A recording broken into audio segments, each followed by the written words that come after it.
पनवेल तालुक्यातील रयत शिक्षण संस्थेच्या महात्मा फुले कला, विज्ञान आणि वाणिज्य महाविद्यालयात गुरुवारी पदवी प्रमाणपत्र वितरण समारंभ उत्साहात पार पडला। या कार्यक्रमास लोकनेते रामशेठ ठाकूर अध्यक्ष म्हणून उपस्थित होते, तर शिवाजी विद्यापीठाचे माजी कुलगुरू आणि महाराष्ट्र लोकसेवा आयोगाचे माजी अध्यक्ष डॉक्टर देवानंद शिंदे प्रमुख पाहुणे म्हणून उपस्थित होते। समारंभात मान्यवरांच्या हस्ते महाविद्यालयातील पदवीधर आणि पदव्युत्तर विद्यार्थ्यांना पदवी प्रमाणपत्र प्रदान करण्यात आले। कार्यक्रमाच्या सुरुवातीला प्राचार्य डॉक्टर गणेश ठाकूर यांनी उपस्थितांचे स्वागत करून महाविद्यालयाच्या प्रगतीचा आढावा घेतला। अध्यक्षीय भाषणात लोकनेते रामशेठ ठाकूर यांनी विद्यार्थ्यांना शिक्षणाचे महत्त्व पटवून देत बदलत्या काळानुसार स्वतःमध्ये सकारात्मक बदल करण्याचे आवाहन केले। थांबला तो संपला या उक्तीचा उल्लेख करत त्यांनी विद्यार्थ्यांनी ध्येय निश्चित करून सातत्याने प्रयत्नशील राहावे असे सांगितले। तसेच महात्मा ज्योतिबा फुले, महात्मा गांधी आणि कर्मवीर भाऊराव पाटील यांच्या विचारांचा आदर्श घ्यावा असेही त्यांनी नमूद केले। या कॉलेजचं नाव जे आहे महात्मा फुले कॉलेज, महात्मा फुलेंचं नाव प्रत्येकाच्या आयुष्यामध्ये कधी ना कधी आलेलं असेल, बऱ्याच पण आलं असेल। त्यांना महात्मा का म्हणतात? महात्मा गांधी, महात्मा फुले, आपण सर्वजण आहोत, पण आपण महात्मे नाही, ते महात्मे आहेत। त्यांनी समाजाकरता जे काम केलंय त्याच्यामुळे ते महात्मा आहेत। त्यांच्या घरात शिक्षणाची गंगा फार मोठी होती का? सावित्रीबाई फुलेंना त्यांनी शिक्षण दिलं, त्यांना शिक्षिका बनवलं, स्त्री शिक्षणाचा मुद्दा त्यांनी पुढे आणला आणि आपल्या पूर्ण भारत देशामध्ये, महाराष्ट्रापुरता नाही तर भारत देशामध्ये तो महत्त्वाचा ठरला। आणि आज आपण स्त्रियांचे हक्क म्हणतोय, 33% आरक्षण, 50% आरक्षण वगैरे, पण पूर्वीच्या काळामध्ये हे शब्द पण उच्चारता येत नव्हते। जो असं शब्द विचारेल त्याला दाबलं जायचं, ताबडतोब, अरे हे काय तू काय कसं काय, आपल्याकडे पद्धत आहे, आपली परंपरा आहे काय, म्हणजे अशा पद्धतीनं व्हायचं। पण अशा अर्थीनं सावित्रीबाई फुले, महात्मा ज्योतिबा फुले हे मोठे झाले, कर्मवीर भाऊराव पाटील झाले मोठे। किती शिकले होते आपल्याला माहिती आहे, आपण शिक्षण संस्थेमध्ये शाळेत शिकलो, बरेचसे विद्यार्थी कॉलेजमध्ये पण शिकतात, तसे हायस्कूलमध्ये पण शिकले असते। रयत शिक्षण संस्थेच्या हायस्कूलमध्ये जे विद्यार्थी शिकले, 8वी, 9वी, 10वी, 11वी, 12वी किंवा आणखीन काय, असे किती विद्यार्थी आहेत हातवरती करा बघू। रयत शिक्षण संस्थेत त्यांनी हायस्कूलचं शिक्षण घेतलं, आहेत ना का नाही?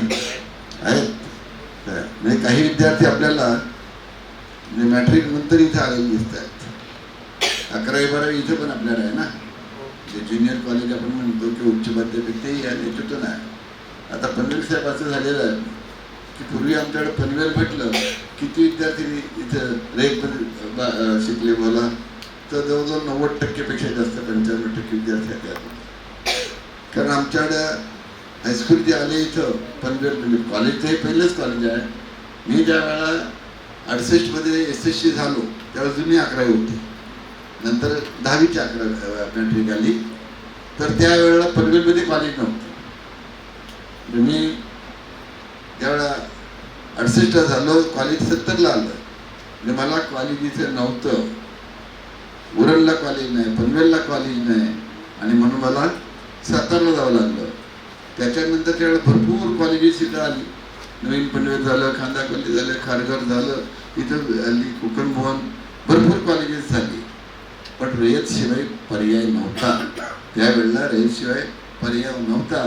आज आजूबाजूला बऱ्यापैकी हायस्कूल झाले, भरपूर झालेत हायस्कूल्स, आणि कॉलेज मात्र आपल्याला खऱ्या अर्थानं गोरगरिबांचं कॉलेज कुठलं तर ते महात्मा फुले कॉलेज, बाकी सेल्फ फायनान्स, फ्री चार्ज करणारे नॉन रेंटेबल कॉलेजेस आणि तसे करतात। तर त्या दृष्टीने हे आपलं कॉलेज जे आहे, रयत शिक्षण संस्था आहे, हे आपल्याला घरातलं घरपर वाटणार असं आहे। प्रमुख पाहुणे डॉक्टर देवानंद शिंदे यांनी विद्यार्थ्यांना मोठी स्वप्ने पाहण्याचा सल्ला देत तंत्रज्ञानाच्या युगात कोणतीही गोष्ट अशक्य नसल्याचे सांगितले। त्यांनी विद्यार्थ्यांनी केवळ नोकरीकडे न पाहता उद्योजकतेकडे वळावे, संयम, परिश्रम आणि यांच्या जोरावर यश संपादन करावे असे मार्गदर्शन केले। आज तुम्ही पदवी मिळाला, आयुष्याचे एक यश मिळाले, त्यातून दुसरं आव्हान तुमच्या पुढे आहे, परंतु हे प्रवास करत असताना वेळोवेळी पाठीमागे वळून पहा, तुमच्या पालकांनी जे तुमच्यासाठी केलेलं आहे, ज्यांच्या कष्टामुळे तुमची ही डिग्री आज मिळालेली आहे, त्या डिग्रीचा सातत्याने सन्मान करा. आजचा सन्मान फक्त तुमचा नाही, पालकांचा सुद्धा आहे. म्हणून सातत्याने आम्ही सांगत होतो की पालकांना पण आणावं. खराब सन्मान तो पालकांचाच आहे, पण खूप गोष्टीमुळं, त्यांच्या कामामुळे असेल, खूप एक अनाहूत भीती असेल, त्यामुळे पालक येत नाहीत. तरी सुद्धा आता तुम्ही आता ह्या विद्यार्थ्यांना फोटो, मला बाबाचा फोटो असेल किंवा तो फोटो घेतला, तर ही जी बांधिलकी आहे ना, ही बांधिलकी ज्याला संस्काराची बांधिलकी ही बांधिलकी सुद्धा ठेवणं गरजेचं आहे. कारण ती खरी आपली ऊर्जा केंद्र आहे. पालक हेच करून ऊर्जा केंद्र आहे. त्यांनी जे कष्ट घेतलं ना, हे तुम्हाला कधी कळलं त्यावेळी तुम्ही पालक होताना, तुमची मुलं तुम्हाला तुमच्यावर डिपेंड, त्यावेळेस त्याचं महत्त्व कळलं. आणि म्हणून तुम्ही त्यांना हे करा, कारण पालकाचे आशीर्वाद आणि तुमचे कष्ट याची सांगड जर तुम्ही घातलात तर आयुष्यामध्ये तुम्ही खूप पुढे जाल. आमच्या तुम्हाला मनपूर्वक शुभेच्छा आहेत. आणि मित्रांनो, तुम्हाला आयुष्यामध्ये तुम्ही संशोधक व्हाल, शिक्षक व्हाल, व्यापारी व्हाल, उद्योजक व्हाल, प्रशासकीय सेवेत जातात. फक्त एक ध्येय तिथं ठेवा, जिथं जाऊ तिथं आपण फक्त सर्वोत्कृष्ट होऊ. एक्सलन्स कसं गाठता येईल याचा सातत्यानं पाठपुरावा करा. ते जर केलं तर निश्चितपणे तुम्ही तुमच्या ध्येयाकडे क्षमपणे जाताल. आणि शेवटी एवढं सांगेन की कर्मवीराच्या विचाराचा जो वारसा आहे तो पुढे चालवावा. स्वावलंबी बना म्हणजे काही महिन्याला 10 करोड असले म्हणजे स्वावलंबी असतो नाही. आपले वडील सुद्धा जे गोरगरीब आपण पाहतोय, कष्ट करतात, ते स्वावलंबीच आहे. स्वावलंबी बनत असताना तुम्ही तुमचा आत्मसन्मान जागे ठेवून, हे त्या मोठा महत्वाचा भाग आहे. म्हणजे आत्मसन्मान जागे ठेवून मग पैसा जो येतो तो ठेवून कार्य करणं, म्हणून स्वावलंबी बना म्हणतो. आणि इतरांना मदत करा, एक जबाबदार नागरिक म्हणून देशाची सेवा करा. आणि असं जर केलं तर मला अशा पदवीदान समारंभात हेच फळ असू शकतं. आणि अंतिमतः मी तुम्हा सर्वांना तुमच्या उज्ज्वल भविष्यासाठी पुनश्च एकदा मनपूर्वक शुभेच्छा देतो.